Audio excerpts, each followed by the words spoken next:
స్నేహం అండి. మరి అంత ప్రాణమిత్రుడు విడిపోవటట్లు సంభవించను. ఎట్లు సంభవించినదా?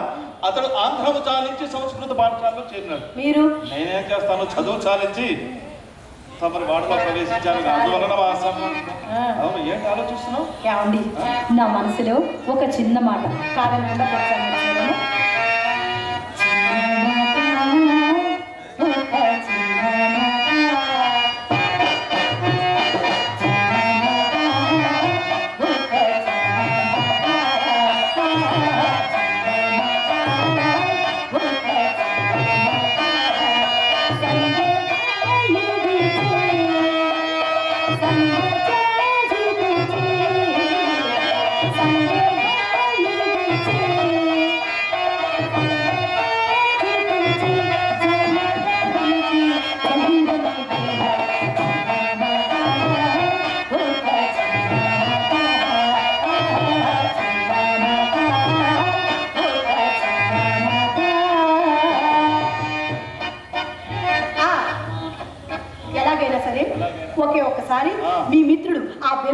భీమమంగళమూర్తి గారిని మన ఇంటికి ఆహ్వానించారు.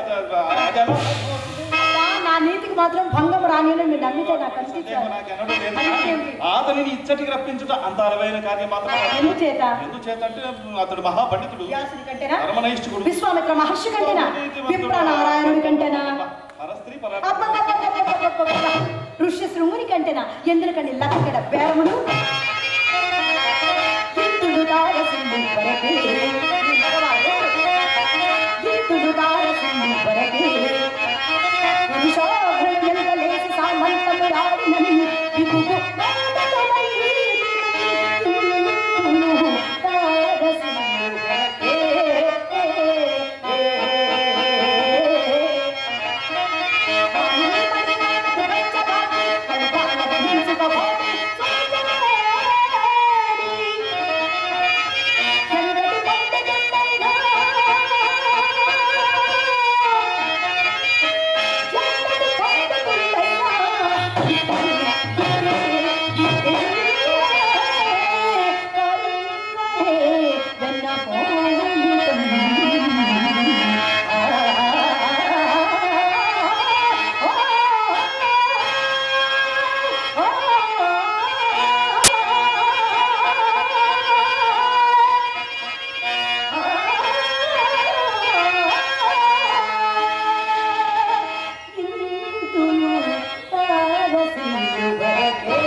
అతని భార్యను చూసావా?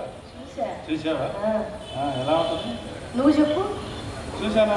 నేను చూస్తే అదైతే దేవాలయం సీన్లో చూశాను. భూలోక రంభ. అది వారి భార్య భూలోక రంభ. మరి మీ భార్య? ఇప్పుడు నా భార్య మాట అంత అవసరమా? అనవసరమే. ఆవిడతో అవసరం ఎప్పుడో తీరిపోతే ఇప్పుడేం అవసరం? అయినా ఆవిడ ఎప్పుడు చూసావు కనుక ఎప్పుడు మా ఇంటి చుట్టూ తిరగడమే.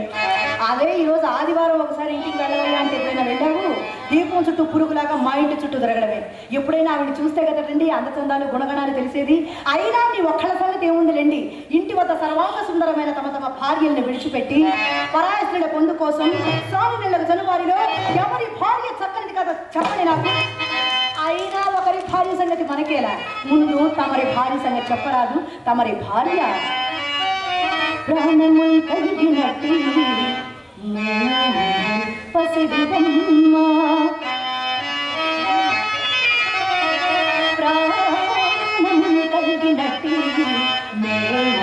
పసిడివమ్మ, అవయవములు కలిగిన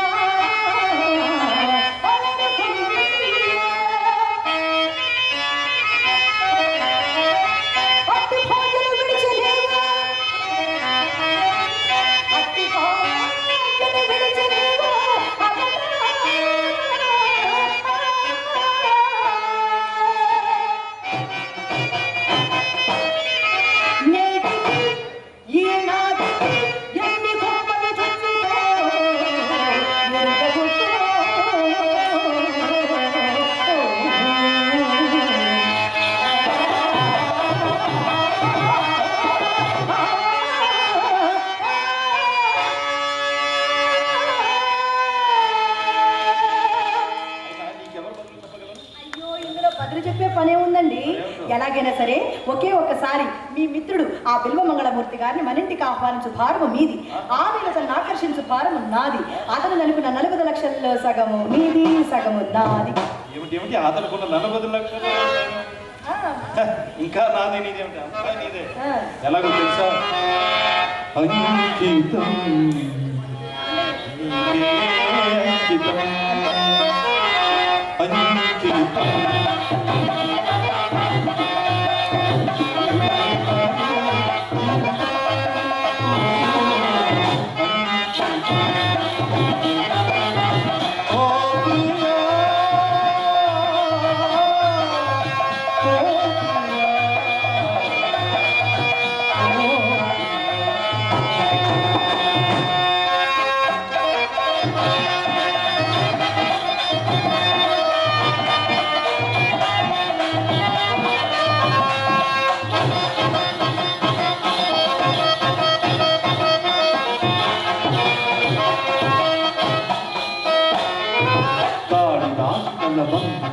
రూపదివ్య కవిత త్యాగరాజ కృతులందుగలయు గీతాఘసార నవ వసంత